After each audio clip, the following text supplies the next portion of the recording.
Tama. Hindi. Kasi iba-iba ang ating pakikipag-usap.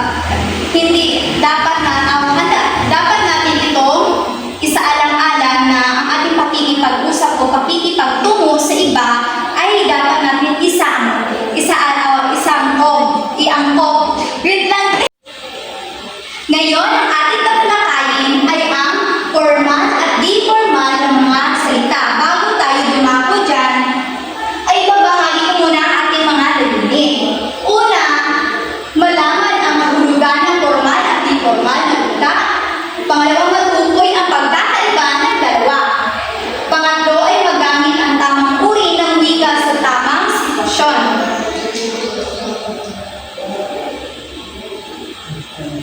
May dalawang kaantasan ang mga salita. Ito ang formal na mga salita at informal o di formal na mga salita. May dalawang uri ang wika. Alam niyo, may ideya ba kayo sa ano ang dalawang uri ng wika? Wala? Una, ito ang formal. Ito ang unang uri ng wika, ang formal. Ito ay mga salitang pamantayan dahil ito ay kinilala, tinatanggap at ginagamit ng karamihan na kapag-aral sa wika. Ito ang kalimitang ginagamit sa mga paaralan at ginagamit bilang wikang panturo. Kagaya na lang ng lingwahe natin, ang Filipino. Ginagamit ito sa paaralan at kahit saan naman.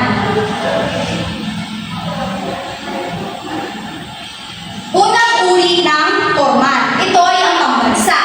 Ang pambansa ito ang mga salitang ginagamit sa mga aklat at babasahing ipinapalabas sa buong kapuluan at lahat ng paaralan. Ito rin ang wikang ginagamit ng pamahalaan at wikang panturo sa mga mag-aaral. Kagaya ng sabi ko, ang wikang Pilipino ito ay ating wikang pambansa. Ang lingwaheng Pilipino. Pangalawa, ang pampanitikan. Ito ang mga salitang matatayo, malalalim, mapupuri at sadyang matataas ang puri. Ito ang mga salitang ginagamit ng mga manunulat at dalubhika. Kagaya na lang ng mga writer natin dito sa Pilipinas. Ang kanilang paggawa ng mga nobela o mga aklat ay mga formal. Dumapat na tayo sa ikalawang uri ng wika.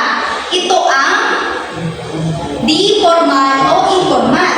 Ito ang mga salitang karaniwan at palasak na ginagamit sa mga pang-araw-araw na pakikipag-usap at pakikipagsulatan sa mga kakilala at kaibigan. Ito ay nauuri sa tatlo. Una, ang lalawiganin. Ito ang mga salitang kilala at saklaw lamang ng buo na pinaggagamitan nito. Kapansin-pansin ang mga lalawigan ng salita bukod sa iba ang bigkas. May kakaiba ang tono ito. Halimbawa, sa Bicol, tugang o ibig sabihin ay kapatid. Pangalawa ay padaba o mahal kita. Sa Bisaya naman, dako o malaki. Pangalawa, guwapa o maganda. Pangalawa ay ang balbal o slang. Ang mga salitang ito noong una ay hindi tinatanggap ng mga matatanda at mga may pinag-aralan dahil hindi raw magandang pakinggan. Ang mga salitang balbal ay tinatawag ding salitang kanto o salitang kalye. Halimbawa na lang, erpa o tatay, mudra o ibig sabihin nanay, sikyo, security guard, lispo o pulis. Sa karamihan ngayon ng mga kabataan ay gumagamit ng balbal o slang. Hindi nga ba? Pangatlong uri ng di formal ito ay ang kolokyal. Ang kolokyal, ito ay ang mga salitang ginagamit sa pang-araw-araw na pakikipagtalastasan. Ngunit may kagaspangan at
formal.